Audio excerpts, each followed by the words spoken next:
السلام علیکم عزیز دوستو، آج کی اس ویڈیو میں فتح مکہ کا مختصر واقعہ بیان کریں گے۔ 8 ہجری میں رمضان المبارک کے مہینے میں حضرت محمد صلی اللہ علیہ وسلم کی زندگی میں ایسا عظیم الشان واقعہ پیش آیا جو تاریخ نبوت میں ایک سنہری باب کی حیثیت سے یاد کیا جاتا ہے۔ حضور نبی کریم صلی اللہ علیہ وسلم 8 سال پہلے انتہائی دکھ اور تکلیف کی حالت میں اپنے یار و غار ابو بکر صدیق کے ہمراہ بے یار و مددگار رات کے اندھیرے میں مکہ سے ہجرت فرما کر مدینہ منورہ تشریف لے گئے تھے۔ 8 برس بعد اللہ نے آپ کو ایک عظیم فتح کی حیثیت سے دوبارہ آپ کی آبائی شہر مکہ مکرمہ میں داخل فرمایا۔ سال حدیبیہ میں ایک نہایت مشکل شرط یہ تھی کہ مسلمانوں اور قریش مکہ کے حلیف قبائل بھی 10 سال تک ایک دوسرے پر ہاتھ نہیں اٹھا سکتے تھے، لیکن ابھی صلح کو محض 18 ماہ ہی گزرے تھے کہ قریش کے حلیف قبیلے بنو بکر نے مسلمانوں کے حلیف قبیلے بنو خزاعہ پر حملہ کر دیا اور ان کے بہت سارے آدمیوں کو مار ڈالا۔ قریش نے بھی بنو بکر کا ساتھ دیا۔ اس صورتحال میں نبی کریم صلی اللہ علیہ وسلم نے قریش کے پاس ایک قاصد بھیجا کہ بنو خزانہ کے مقبولوں کا خون بہا دو یا بنو بکر کا ساتھ چھوڑ دو، ورنہ سمجھ لو کہ حدیبیہ کی صلح ختم ہو جائے گی۔ قریش نے اول دونوں باتوں کو نہیں مانا اور کہا کہ معاہدہ ٹوٹ گیا۔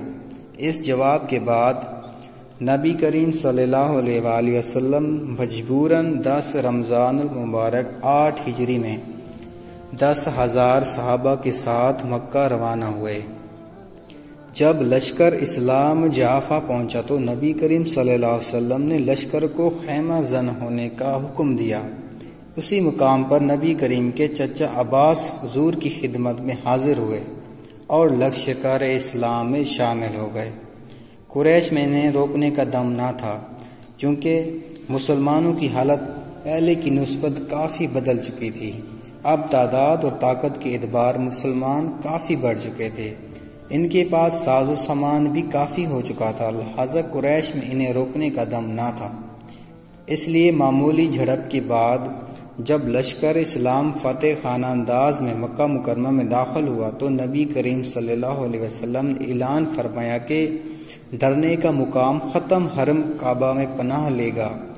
اس کے لیے ایمان ہے۔ جو شخص اپنے گھر یا دروازہ بند کر لے گا اس کے لیے بھی ایمان ہے، اور جو شخص ابو سفیان کے گھر میں پناہ لے گا اس سے بھی ایمان ہے۔ کعبہ کے اندر بہت سے بت تھے جن کو قریش خدا مانتے تھے۔ نبی کریم صلی اللہ علیہ وسلم نے کعبہ میں داخل ہونے سے پہلے حکم دیا کہ نکلوا دیے جائیں۔ جب حرم بتوں سے پاک ہو چکا تھا تو آپ نے عثمان بن طلحہ سے کنجی طلب کی اور دروازہ کھلوایا۔ نبی کریم صلی اللہ علیہ وسلم حضرت بلال اور حضرت طلحہ رضی اللہ عنہ کے ساتھ داخل ہوئے اور نماز ادا کی۔ پھر آپ نے مکہ کے تمام لوگوں کو جمع کیا اور ان کے سامنے تقریر کی۔ آپ نے سب کی خطائیں معاف کر دیں اور فرمایا تم لوگ آزاد ہو۔ قریش پر اس رحم اور مہربانی کا بہت اثر ہوا اور وہ بڑی تعداد میں مسلمان ہو گئے۔ سب مکہ مکرمہ میں نبی کریم صلی اللہ علیہ وسلم کا قیام 15 دن تک رہا۔ جب یہاں سے روانہ ہوئے تو معاذ بن جبل رضی اللہ عنہ چکے تھے۔